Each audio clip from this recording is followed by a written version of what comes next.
Voici déjà, bien-aimés, la seconde lettre que je vous écris.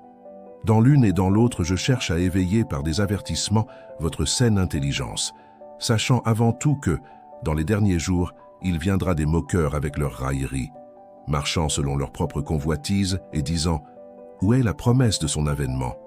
Car, depuis que les pères sont morts, tout demeure comme dès le commencement de la création.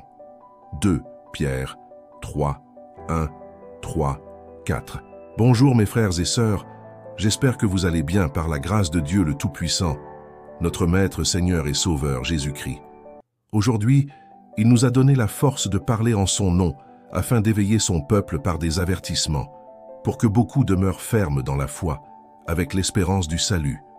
En effet, il est écrit que nous sommes sauvés par la grâce, au moyen de la foi. Et cela ne vient pas de vous, c'est le don de Dieu. Voir Éphésiens 2, 8. En outre, sachons que notre Dieu éprouve les cœurs et sonde les reins, afin de rendre à chacun selon ses voies et selon le fruit de ses œuvres, voir Jérémie 17, 10. Il juge également les intentions avant les actes. Nous en avons un exemple avec le roi païen Abimélec, qui prit Sarah, la femme d'Abraham, parce qu'Abraham avait déclaré qu'elle était sa sœur.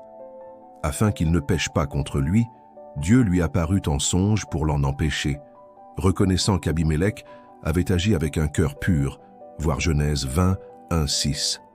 Ainsi, mes frères et sœurs, Dieu est un juste juge. Il fait lever son soleil et tomber la pluie sur les justes comme sur les injustes. Voir Matthieu 5, 45. Il n'oublie personne, quelles que soient ses iniquités et ses péchés, car il tient compte des temps d'ignorance. Dans sa patience, il attend que chacun se repente, parce qu'il a fixé un jour où il jugera le monde avec justice, par l'homme qu'il a désigné, donnant à tous une preuve certaine en le ressuscitant d'entre les morts. Voir Actes 17, 30, 31. C'est pourquoi il est également écrit « Le Seigneur ne tarde pas dans l'accomplissement de la promesse, comme quelques-uns le croient.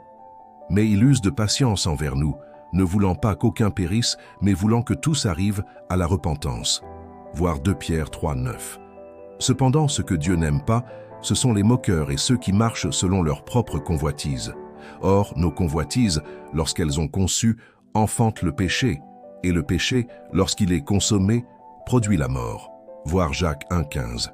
De même, Dieu n'aime pas ceux qui jouent à la comédie, ceux qui sont hypocrites envers lui, envers son œuvre et envers les autres. En revanche, celui que Dieu aime est celui qui cherche sa face, celui qui désire connaître le Seigneur Jésus-Christ, ainsi que le royaume de Dieu et sa justice. Mes frères et sœurs, sachons qu'un véritable disciple de Dieu désire ce que Dieu désire, que les âmes soient sauvées et parviennent à la connaissance du salut.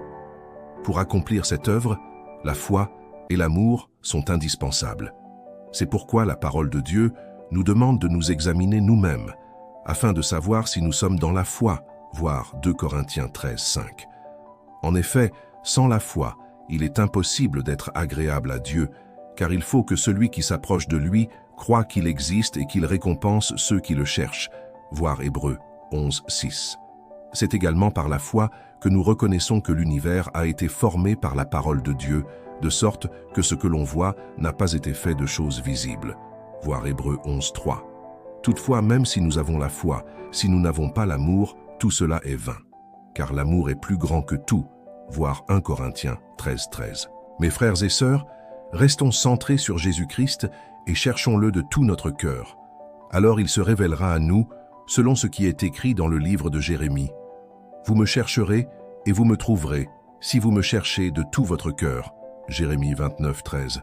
Que toute la gloire revienne à Dieu et à Jésus-Christ, son Fils bien-aimé.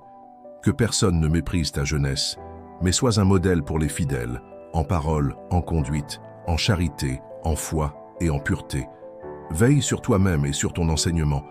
Persévère dans ces choses, car, en agissant ainsi, tu te sauveras toi-même et tu sauveras ceux qui t'écoutent. 1 Timothée 4, 12, 16.